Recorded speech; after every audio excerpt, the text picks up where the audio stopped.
Good evening, and welcome back. Tonight, we're going to tell a story about a very specific kind of silence. It is a silence that we take for granted today. A silence that waits for us in hospitals and in dental chairs. A deep, chemically induced peace. But for most of human history, this silence did not exist. Before 1846, the world of medicine was a world of noise. It was the age of screams. Tonight, we are going to travel back to that time, and we are going to witness the moment when humanity finally conquered pain. So, settle in. Let your body relax. You are safe here. There is no pain here. Only the story. Let us go back to London. The year is 1840. Imagine a room crowded with students watching from a gallery. In the center, a wooden table, leather straps, sawdust on the floor to catch the blood. There is no beeping of monitors, no hiss of oxygen, only the sound of shallow, terrified breathing. In this era, the defining characteristic of surgery was not precision, it was speed. With no means to dull the agony, the only mercy a surgeon could offer was brutal expediency. The most famous surgeon of the day was a man named Robert Liston. He was a giant of a man, 6'2", with hands like iron. He was known as the fastest knife in the West End. Before he began, he would turn to the students in the gallery, holding his glimmering knife, and he would challenge them. "Time me, gentlemen." He could amputate a leg in 28 seconds. Think about that. 28 seconds. It was a frenetic, violent blur. Liston taught his students a grim lesson. You must operate with as little pain as possible, and for that purpose, as quickly as you can. Extreme violence was the only humanitarian option, but this haste had a dark side. There is a famous story, perhaps a legend, but it captures the truth of the time. They say that in one operation, Liston moved so fast he amputated the patient's leg and accidentally cut off the fingers of his assistant. Both the patient and the assistant later died of infection. A spectator in the gallery, seeing the blood spray, died of shock. One operation, 3 deaths, a 300% mortality rate. Whether it is fact or folklore, it tells us something profound. The operating room was a place of chaos, a lethal environment for everyone involved. It is hard for us to imagine the psychological weight of this. To know, weeks in advance, that you would be cut open, awake. In 1812, the novelist Fanny Burney underwent a mastectomy in Paris. She survived, and she wrote a letter that gives a voice to the silence of history. She described the surgery lasting 20 minutes of what she called suffering so acute that they were hardly supportable. Listen to her words from across the centuries. "When the dreadful steel was plunged into the breast, I began a scream that lasted unintermittingly during the whole time of the incision." She describes feeling the knife rattling against the breastbone. When it was over, she was annihilated, her face utterly colorless. But amidst this horror, something remarkable happened. As she was lifted from the bloody table, she looked at her surgeon, Dr. Larry. She saw that he was pale. His face was streaked with blood. He looked terrified, and Fanny Burney, the victim, felt sorry for him. She whispered, "Ah, messieurs, que je vous plains. Ah, sirs, how I pity you." The agony was shared. The trauma was shared. The conquest of pain was not just for the patient, it was for the soul of medicine itself. Humanity did not accept this suffering quietly. For thousands of years, we tried to stop it. But our attempts were desperate and dangerous. The Sumerians cultivated the opium poppy 6,000 years ago. They knew it brought sleep. They knew it dulled the edge of pain. But opium is fickle. Too little, and the patient screams. Too much, and the patient stops breathing. In the Middle Ages, they brewed dwale, a potion of hemlock, opium, and alcohol. A mix-everything-together approach. It was a gamble with death. Surgeons used the soporific sponge, a sea sponge soaked in mandrake and opium, held under the nose. It sounds gentle, but it was rarely enough to stop the knife. So they turned to crude physics. They used extreme cold. Baron Larry, Napoleon's surgeon, noticed that soldiers who had frozen in the snow felt less pain when he amputated their limbs. Ice became an anesthetic. Others tried nerve compression, clamps screwed down onto the arm, crushing the nerves to numb the hand. But the tourniquet itself caused agony. And then there was mesmerism, hypnosis. In the 18th century, Franz Anton Mesmer claimed he could wave his hands and put patients into a trance. Some patients swore they felt no pain, but the medical establishment laughed. They called it a parlor trick. They called it humbug, fraud. This word, humbug, became a wall. Any doctor who claimed to conquer pain risked being destroyed by it. The next breakthrough had to be undeniable.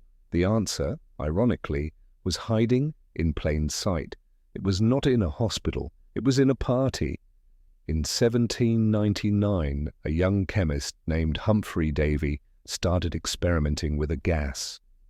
Nitrous oxide. He breathed it in. He felt giddy. He felt light. He felt happy. He laughed. He called it laughing gas. One day, while breathing the gas, he noticed something strange. He had a toothache, but under the gas, the pain vanished. In 1800, he wrote a sentence that could have changed the world. As nitrous oxide appears capable of destroying physical pain, it may probably be used with advantage during surgical operations. He wrote it down, and the world ignored him. Instead of a medicine, the gas became a toy. For 40 years, it was a carnival attraction. Ether frolics. People would gather in drawing rooms, inhale ether or nitrous oxide from silk bags, and fall over laughing. They would stumble. They would bruise their shins. They would cut themselves, but they wouldn't cry out. The cure for the greatest agony of mankind was being used as a joke at parties until a dentist watched closely. Horace Wells. He was a sensitive man. He hated causing pain. In 1844, he went to a laughing gas show. He watched a volunteer inhale the gas, jump around, and smash his leg into a bench. The man was bleeding, but he didn't stop dancing. He felt nothing. Wells had a revelation. The next day, he sat in his own dental chair. He inhaled the gas. He had a colleague pull out his own wisdom tooth. He woke up and smiled. I have felt not so much as the prick of a pin. He had done it. He had found the silence.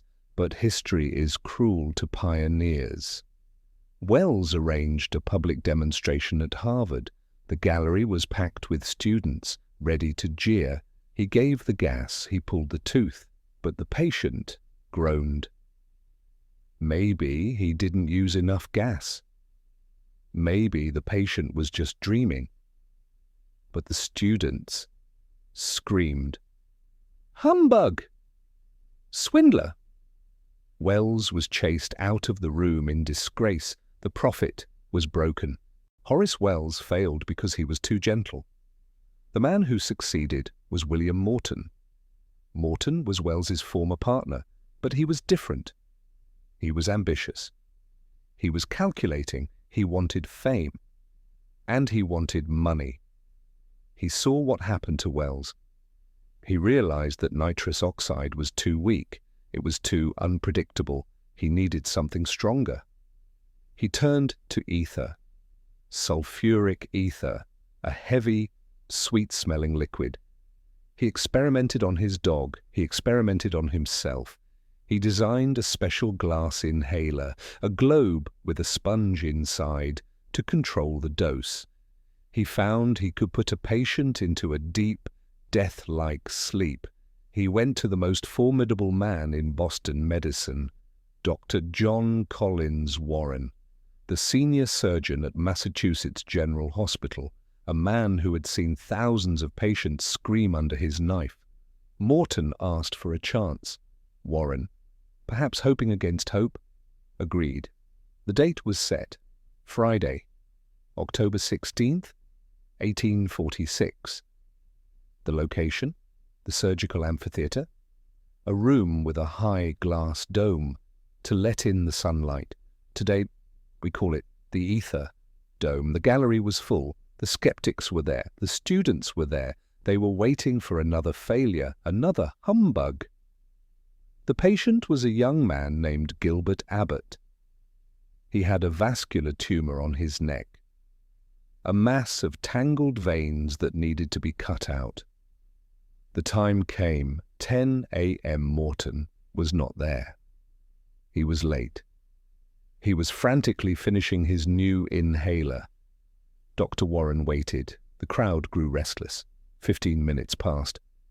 Warren picked up his knife. "As Dr. Morton has not arrived," he said, "I presume he is otherwise engaged." He prepared to cut. The patient braced himself for the agony. Just then, the doors burst open. Morton ran in, breathless, holding his glass sphere. The room went silent.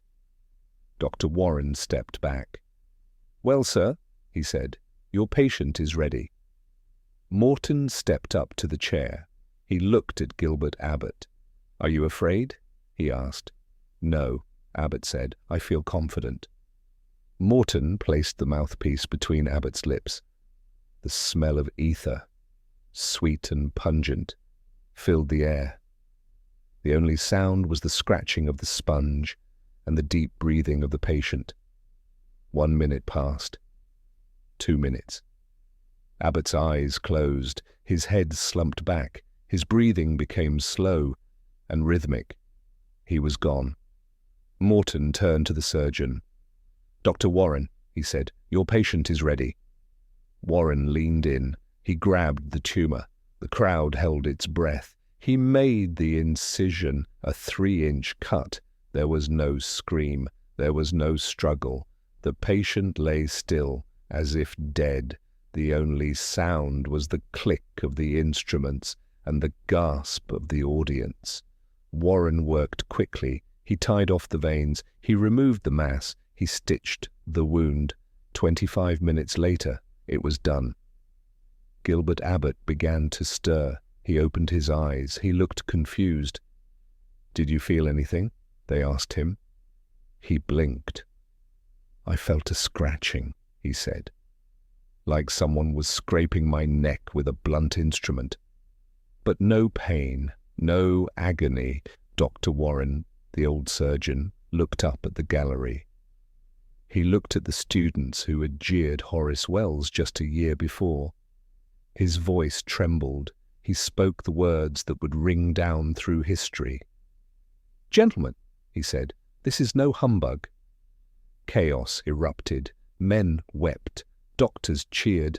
They knew the world had changed. The age of screams was over. The silence had descended. But what was this new state? It wasn't sleep. It wasn't death. It was something new, a suspended animation. They needed a word for it. A poet and physician named Oliver Wendell Holmes wrote to Morton. He suggested a Greek term, an meaning without, aesthesis meaning sensation, anesthesia, without sensation. It was the perfect name for the long sleep. And soon It would conquer the world. Ether was a miracle, but it wasn't perfect. It smelled terrible. It made patients vomit, and it was explosive. Using ether in a room lit by gas lamps was a risk. Surgeons wanted something better, something faster, something cleaner. In Scotland, a doctor named James Young Simpson was searching. Simpson was a brilliant, energetic man. He turned his dining room into a laboratory. Every night, after dinner, he and his friends would sit around the table. They would pour chemicals into glasses and inhale them. It was dangerous science, a game of Russian roulette with chemistry. They tried acetone, they tried benzene. Nothing worked. Then, on a November night in 1847, a small bottle was found in a heap of waste paper. It was a heavy, colourless liquid, chloroform. Simpson poured it into the glasses. They inhaled. It smelled sweet, fruity. A sense of relaxation washed over them. The conversation became bright and cheerful. And then, silence. One by one. The doctors crashed to the floor. They were out cold when Simpson woke up. Lying under the table, his first thought was not of his safety. His first thought was, this is far stronger than ether. Chloroform was powerful. A few drops on a handkerchief could drop a grown man in seconds. Simpson began using it immediately, specifically for childbirth. He wanted to ease the agony of labor, but he ran into a wall, not a medical wall, a religious one. Preachers thundered from the pulpits. They quoted the Bible, Genesis, "In sorrow thou shalt bring forth children." Pain, they argued, was God's will. To take away the pain of childbirth was a sin. It was defying the curse of Eve. Anesthesia became a moral battleground. Was suffering necessary? Was it holy? For 6 years the debate raged. The argument was settled, not by a doctor and not by a priest, but by a queen, Queen Victoria. She was the most powerful woman on earth, and she had had enough of pain. She had given birth to 7 children without pain relief. In 1853, she was pregnant with her 8th child, Prince Leopold. She called for Dr. John Snow. Snow was the first true anesthetist, a specialist in the silence. He entered the royal chamber. He poured chloroform onto a lace handkerchief. He held it gently over the Queen's face. She breathed it in. That blessed chloroform, she wrote in her diary later. The effect was soothing, quieting, and delightful beyond measure. The news shocked the world. The Queen, the head of the Church of England, had used anesthesia. The religious arguments evaporated overnight. If it was good enough for the Queen, it was good enough for God. They called it Anesthesia à la Reine, the Queen's anesthesia. The final barrier had fallen. The conquest was complete. We tell the patient, "You're going to sleep now." Count backwards from 10. 10, 9, 8. But we are lying. Modern anesthesia is not sleep. Sleep is active. The brain moves through cycles. It dreams. It recovers. Anesthesia is a coma, a drug-induced, reversible coma. We hold the brain hostage. We freeze the electrical storm of the mind, locking it into a state of low-frequency silence. It is a calculated risk, a tightrope walk between life and the void. We no longer use the sledgehammer of chloroform. It was too dangerous, too blunt. Today, we use a scalpel. We call it balanced general anesthesia. We separate the silence into 3 distinct parts, a triad of oblivion. First, we need unconsciousness. For this, we use the milk of amnesia, propofol, a white emulsion flowing into the vein. It shuts down the hippocampus. It erases the now. There is no memory. there is no time. Second, we need akinesia, immobility. We cannot have the patient moving on the table. For this, modern medicine turned to the jungles of South America. We looked at the tips of indigenous arrows, curare, a vine, a toxin used to paralyze prey. We synthesized it. We tamed it. We blocked the signals between nerve and muscle. The mind is gone. And now, the body is frozen. It is the paradox of control, safety, engineered from poison. Third, we need analgesia, the suppression of pain. We use fentanyl, a synthetic opioid. 50 to 100 times stronger than morphine, it floods the central nervous system. It creates a wall that agony cannot breach. 3 drugs, 1 specific state. The patient floats in a chemical abyss, safe, still, and silent. We have mastered the how we can turn a human being off and turn them back on with the flip of a switch. But here is the most terrifying part of the story. We do not know why it works. After 170 years, the mechanism is still a mystery. We know the drugs bind to the GABA receptors. They act as an off switch for the neurons. But how does a chemical extinguish the self? How does a molecule erase the soul? Here are theories, radical theories.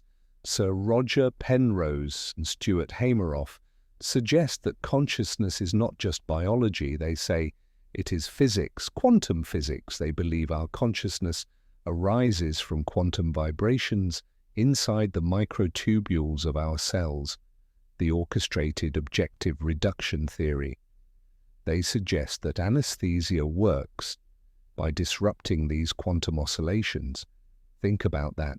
A routine medical procedure happening in thousands of hospitals every day might actually be collapsing the quantum state of the human soul.